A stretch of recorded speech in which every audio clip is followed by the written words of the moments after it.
പടം ആട് 3 കുറച്ച് ബെറ്റർ ആണ്. ഫസ്റ്റിനെയും സെക്കൻഡിനെയൊക്കെ അപേക്ഷിച്ചുകൊണ്ട് കുറച്ചുകൂടെ ബെറ്റർ ആയിട്ട് നല്ല മേക്കിംഗ് ക്വാളിറ്റി ആയിട്ട് കുറച്ച് എനിക്ക് തോന്നുന്നു പ്രേക്ഷകനിൽ നമ്മൾ ഒരു തട്ടിക്കൂട്ടി പടമല്ല. എന്തായാലും ആട് 3 നിങ്ങൾ ധൈര്യമായിട്ട് കണ്ടോ. ഇത് ഒരു ടൈം ട്രാവലർ ആ ഒരു ജോണറിൽ പെട്ടാണ്. ഒരു രാജഭരണം, കുറേ മണ്ടന്മാരായിട്ടുള്ള രാജാക്കന്മാർ.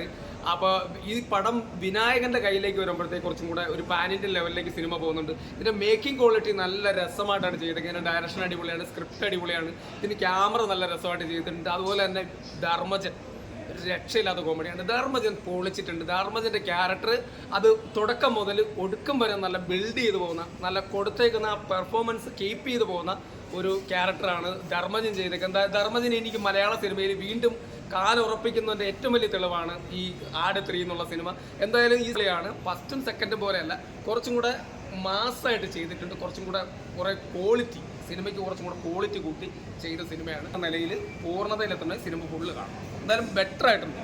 സ്റ്റാഫിൽ നോക്കുമ്പോൾ ധർമ്മജൻ തന്നെയാണ്. പിന്നെ ഷാജി പാപ്പൻ്റെ 2 കാലഘട്ടത്തിൽ കാണിക്കുന്നുണ്ട്. പഴയ കാലത്തുള്ള ഒരു രാജാവായിട്ടും അതിനുശേഷം ഈ ആ ഒരു ഗെറ്റപ്പ് ചേഞ്ച്, പിന്നെ അങ്ങനെ പടത്തിൻ്റെ സെക്കൻഡ് ഹാഫിലേക്ക് പോകാനുള്ള ഒരു എനർജി എന്ന രീതിയിലാണ് സിനിമ വന്നിരിക്കുന്നത്. എല്ലാവരുടെയും ഇൻട്രോയും അതുപോലെ തന്നെ സോങ്ങൊക്കെ ആയിട്ട് കളർഫുള്ളായിട്ടാണ് വന്നിരിക്കുന്നത്. പിന്നെ ഫസ്റ്റിലും സെക്കൻഡിലും പോലെ മണ്ടത്തരങ്ങൾക്ക് യാതൊരു കുറവില്ല. അത് മണ്ടത്തരമാണ്. ഭയങ്കര മാസമായിട്ട് വന്നത് മണ്ടത്തരമായി അവസാനിക്കുന്ന ആ പാറ്റേൺ തന്നെയാണ് ഫോളോ ചെയ്തിരിക്കുന്നത്. പക്ഷേ പ്രൊഡക്ഷൻ ക്വാളിറ്റി എടുത്തു പറയേണ്ടതാണ്. 2 കാലഘട്ടം കാണിക്കുമ്പോഴും ആ ഒരു എന്താണ് സെറ്റ് ഇട്ടതാണെങ്കിലും എന്താണെങ്കിലും അതൊന്നും ഫീൽ ചെയ്യാത്ത രീതിയിൽ വളരെ ഗ്രാൻഡായിട്ടാണ് സിനിമ ഷൂട്ട് ചെയ്ത് പണം ഇറക്കിയത്. ആ ഒരു പ്രൊഡക്ഷൻ ക്വാളിറ്റിയിൽ അറിയാറുണ്ട്. എല്ലാം കൊണ്ട് ഒരു തിയേറ്റർ വാച്ചിനുള്ള എല്ലാ സ്റ്റഫും ബാക്ക്ഗ്രൗണ്ട് സ്കോറൊക്കെ ആൻഡ്രിമാൻ അതേപോലെ പിടച്ചു വിട്ടിട്ടുണ്ട്. ഒരു തിയേറ്റർ ഓളത്തിനുള്ള എല്ലാ സംഭവങ്ങളും അടങ്ങിയ ഒരു സിനിമയായിട്ട് തന്നെ സിനിമ വന്നു.